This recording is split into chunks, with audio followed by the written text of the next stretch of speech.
ಅನಿ ಐಶು ಬನ್ನಿಲಿ.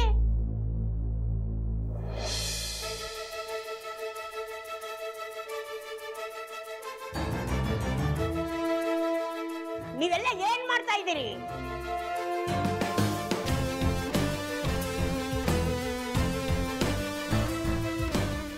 ಅಳಿಯಂದಿರೆ, ಆ ದುಡ್ಡು ಎಲ್ಲಿಂದ ಬಂತು? ಅದು ಅತ್ತೆಮ್ಮ ಅದೇನಾಯ್ತು ಅಂದ್ರೆ ಅದು ನನ್ನ ಸಂಬಳದ ದುಡ್ಡು. ಅದನ್ನಲ್ಲಿ ಇಟ್ಬಿಟ್ಟು ಕೈ ಕಾಲು ತೊಳೆಯೋಣ ಅಂತ ಹೊರಟಿದ್ದೆ, ಅಷ್ಟರಲ್ಲಿ ನೀವು ಬಂದ್ರಿ. ತಿಂಗಳಿಗೆ 2 ಸಲ ಸಂಬಳ ಕೊಡ್ತಾರಾ?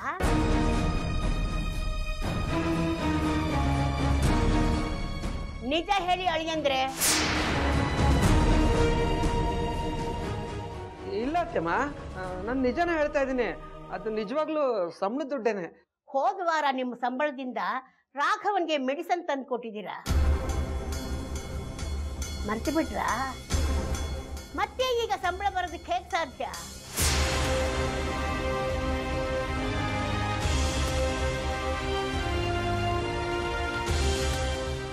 ಅಳಿಯಂದ್ರೆ, ನನ್ನ ಮೇಲೆ ಆಣೆ ಇಟ್ಟು ನಿಜ ಹೇಳಿ.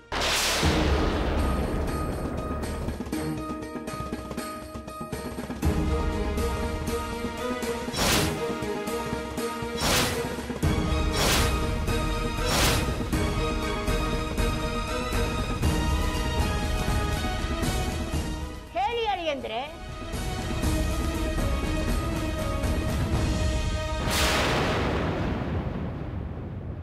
ಅದು ಅತ್ತೆಮ್ಮ, ಬಾವನ್ ಮೆಡಿಸನ್ಗೆ, ಮನೆ ಖರ್ಚಿಗೆ ನಾನು ದುಡಿತಿರೋ ಸಂಬಳ ಸಾಕಾಗ್ತಾ ಇಲ್ಲ ಅಂತ ಹಗಲಲ್ಲಿ ಒಂದು ಕಡೆ, ರಾತ್ರಿ ಒಂದು ಕಡೆ ಕೆಲಸ ಮಾಡ್ತಾ ಇದ್ದೀನಿ.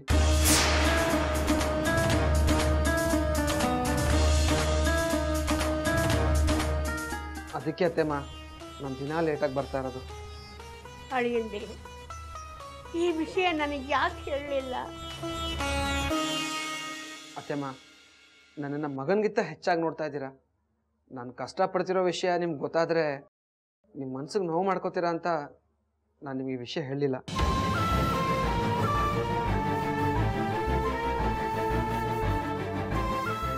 ಅದಿತಿ, ಈ ವಿಷಯ ನಿನಗೆ ಗೊತ್ತಿತ್ತಾ?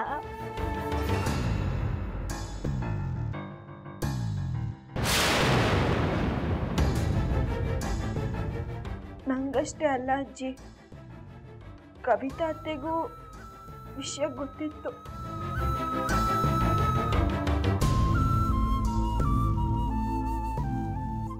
ನೀವು ಮೂವರು ಸೇರ್ಕೊಂಡು ನನ್ನಿಂದ ಈ ವಿಷಯನ ಮುಚ್ಚಿಟ್ಬಿಟ್ರ?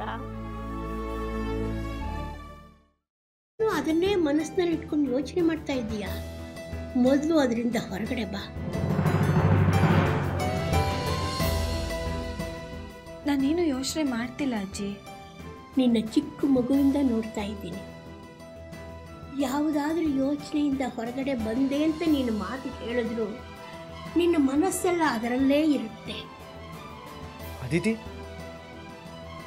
ಯಾವುದ್ರ ಬಗ್ಗೆ ಯೋಚನೆ ಮಾಡ್ತಿದ್ಯಾ? ಶ್ರೀಚಕ್ರ ನಮ್ಮ ಕೈವಶವಾದ್ರೆ ಇಡೀ ಜಗತ್ತೇ ನಮ್ಮ ಪಾಳೆ ಪಟ್ಟೆ.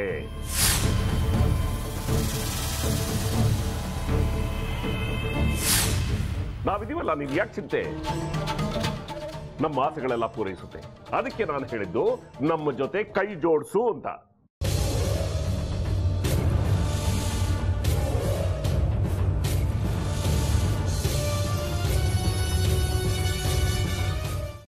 ವೆಜ್ ಖಾರ ಬಾತ್ ಮಾಡುವ ವಿಧಾನ: ಒಂದು ಬಾಣಲಿಗೆ ತುಪ್ಪ, ಸಾಸಿವೆ, ಕಡಲೆಬೇಳೆ, ಉದ್ದಿನಬೇಳೆ, ಗೋಡಂಬಿ ಹಾಕಿ ಹುರಿದು ಕರಿಬೇವು, ಬಾಡಿಗೆ ಮೆಣಸಿನಕಾಯಿ, ಕ್ಯಾರೆಟ್, ಬಟಾಣಿ, ಟೊಮ್ಯಾಟೊ, ಕಲ್ಲುಪ್ಪು, ಬೆಲ್ಲ, ಬಿಸಿಬೇಳೆ ಬಾತ್ ಪುಡಿ, ಅರಿಶಿನ, ರವೆಯ 3 ಅಳತೆಯಷ್ಟು ನೀರು ಹಾಕಿ ಚೆನ್ನಾಗಿ ಕುದಿ ಬಂದ ಮೇಲೆ ಹುರಿದ ಬನ್ಸಿ ರವೆ ಹಾಕಿ ಕಲಸಿ.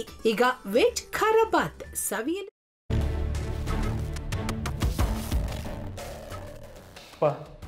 ಇಷ್ಟೋ ತನಕ ಡೆಲಿವರಿ ಆಗಿಲ್ಲ ಅಂದರೆ ಅಕ್ಕನಿಗೆ ಏನಾದರೂ ಪ್ರಾಬ್ಲಮ್ ಇರ್ಬೋದಾ? ಆ ಥರ ಏನಾದರೂ ಇದ್ದರೆ ಡಾಕ್ಟ್ರು ಬಂದು ಹೇಳ್ತಿರ್ಲಿಲ್ವ ರವಿ?